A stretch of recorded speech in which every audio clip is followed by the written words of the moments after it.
18-ാം തീയതി നിങ്ങൾ കൊട്ടിയത്തുള്ള ആശ്രമത്തിൽ ഉണ്ടായിരുന്നു എന്ന് പറഞ്ഞത് ശരിയാണ്.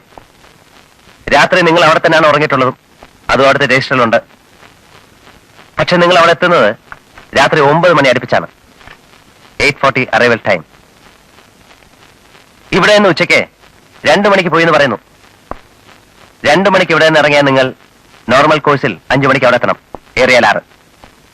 വഴിയിൽ ബസ് കേടായെന്നോ ആക്സിഡന്റ് ആയെന്നൊക്കെ പറയാൻ തുടങ്ങിയാൽ എനിക്ക് പിന്നെ ട്രാൻസ്പോർട്ട് ഓഫീസിൽ കയറി ഇറങ്ങി അതും വെരിഫൈ ചെയ്ത് കണ്ടുപിടിക്കേണ്ടി വരും. കൂടുതൽ മെനക്കെടുത്തണമെന്നില്ലെങ്കിൽ.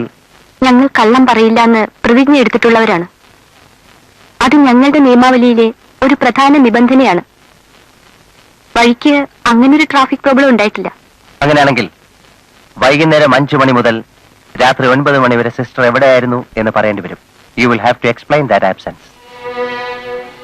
പോസ്റ്റ്മോർട്ടം റിപ്പോർട്ട് അനുസരിച്ച് സന്ധ്യയ്ക്ക് 6 മണിക്കും രാത്രി 8 മണിക്കും ഇടയിലാണ് ഹരികൃഷ്ണന്റെ മർഡർ നടന്നിട്ടുള്ളത്. 6-നും 9-നും ഇടയ്ക്കുള്ള ആ സമയം, ആ ക്രൂഷ്യൽ 3 മണിക്കൂർ സിസ്റ്റർ എവിടെയായിരുന്നു എന്ന് പറഞ്ഞേ നോക്കൂ. അതെന്റെ ഒരു പേഴ്സണൽ അഫെയർ ആണ്. പറയാൻ നിവൃത്തിയില്ല.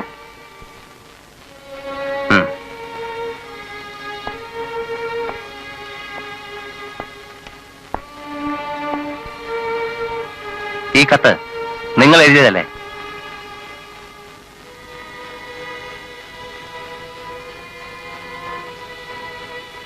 അല്ലേ?